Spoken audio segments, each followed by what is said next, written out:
কেউ যদি 10 বার সূরায়ে ইখলাস বা কুল হুয়াল্লাহ সূরা পাঠ করে, কয়বার? 10 বার, রাতে দিনে যে কোনো সময় 10 বার যদি কেউ কুল হুয়াল্লাহ সূরা পাঠ করে, আল্লাহ নবী সাল্লাল্লাহু আলাইহি সাল্লামের হাদিসে ওয়াদা রয়েছে আল্লাহ তাআলা ওই ব্যক্তির জন্য জান্নাতে একটা বিশাল প্রাসাদ নির্মাণ করবে। দুনিয়ার কোনো প্রাসাদ না ভাই, পামজমারার প্রাসাদ না ভাই, এটা কোনো দুবাই বা পৃথিবীর কোনো গুরুত্বপূর্ণ জায়গার লোভনীয় কোনো আকর্ষণীয় কোনো জায়গার প্রাসাদ না ভাই, জান্নাতের প্রাসাদ। দুনিয়ার প্রাসাদ রেখে চলে যেতে হবে, জান্নাতের প্রাসাদ যে একবার পেয়ে যাবে অনন্ত অসীমকাল পর্যন্ত আর তার সেখান থেকে বের হতে হবে না, তার থেকে ছুটবে না। আল্লাহ আমাদের সবাইকে ফজিলত অর্জন করার তৌফিক দান করুন, বলুন আমিন। তাহলে সূরা ইখলাস 10 বার মাঝে মধ্যে পড়তে যদি আমরা চেষ্টা করি, পুরা সূরাটা একবার পড়তে 1 মিনিট সময় কিন্তু লাগে না। কুল হুয়াল্লাহু আহাদ আল্লাহুস সামাদ লাম ইয়ালিদ ওয়া লাম ইউলাদ ওয়া লাম ইয়াকুল লাহু কুফুয়ান আহাদ। কয় সেকেন্ড সময় লাগছে? 20 সেকেন্ড, 25 সেকেন্ড।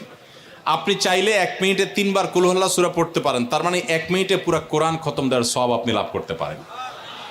তাহলে অবসর সময়গুলোতে আমরা মুখস্থ তো সবারই আছে, পড়ার চেষ্টা করব না ইনশাআল্লাহ। আল্লাহ আমাদের সবাইকে তৌফিক দান করুন। এবং পড়ার পাশাপাশি এই সূরাতে আল্লাহর একত্ববাদের কথা বলা আছে, মূল বিষয়টা সেটা, শুধু সওয়াব আহরণ করাই উদ্দেশ্য না, বরং এখান থেকে আল্লাহর একত্ববাদের শিক্ষা নিতে হবে। আল্লাহ একক, কুল হুয়াল্লাহু আহাদ, হে রাসূল বলে দিন তিনি আল্লাহ, তিনি একক, তার কোনো অংশীদার নাই, তার কোনো পার্টনার নাই, তিনি কারোর প্রয়োজন তার হয় না। আল্লাহুস সামাদ, তিনি কারোর মুখাপেক্ষী না, বরং সবাই তার মুখাপেক্ষী। লাম ইয়ালিদ ওয়া লাম ইউলাদ, তাকে কেউ জন্ম, তিনি কাউকে জন্ম দেননি আর তাকেও কেউ জন্ম দেয়নি। ওয়া লাম ইয়াকুল লাহু কুফুয়ান আহাদ, তার কোনো সমকক্ষ নাই।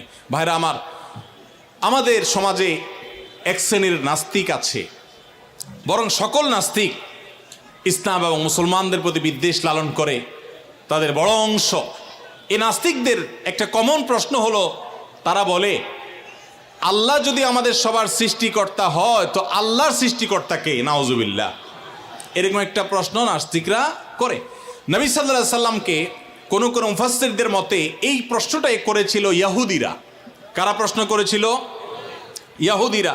সেই জবাবে আল্লাহ তাআলা এই আয়াত নাজিল করেছেন এবং জানিয়েছেন যে আল্লাহ তিনি কারোর জন্ম দেওয়ার মুখাপেক্ষী নন, তাকে কেউ জন্ম দেয়নি, তিনি কারোর মুখাপেক্ষী নন। এখন প্রশ্ন হতে পারে, আচ্ছা আল্লাহ তাআলা তিনি আমাদের সৃষ্টি করলেন বুঝলাম, তাহলে আল্লাহকে কে সৃষ্টি করলো, যেটা নাস্তিকরা করেছে। এই প্রশ্নটা একটা অমূলক প্রশ্ন এবং ভুল প্রশ্ন। এই প্রশ্নটা একটা ভুল প্রশ্ন। কিভাবে ভুল প্রশ্ন? আল্লাহ তাআলা কি সৃষ্টি না স্রষ্টা? সবাই উত্তর দেন। আল্লাহ কি সৃষ্টি নাকি সৃষ্টিকর্তা? আল্লাহ যদি সৃষ্টিকর্তা হন, স্রষ্টা হন, তাহলে তার আবার যদি সৃষ্টিকর্তা খোঁজেন, সৃষ্টিকর্তার জন্য যদি আবার সৃষ্টিকর্তা খোঁজেন, তাহলে তিনি তো আর সৃষ্টিকর্তা হলেন না, তাহলে তিনি সৃষ্টি হয়ে গেলেন। কথা বুঝেন নাই? যার স্রষ্টা থাকে তাকে সৃষ্টি বলে। আমার একজন স্রষ্টা, এক সত্তা আছে, স্রষ্টা, যিনি আমাকে সৃষ্টি করেছেন, আপনাকে সৃষ্টি করেছেন, তাহলে আমরা হলাম সৃষ্টি। যাকে কেউ সৃষ্টি করে তিনি হলেন সৃষ্টি।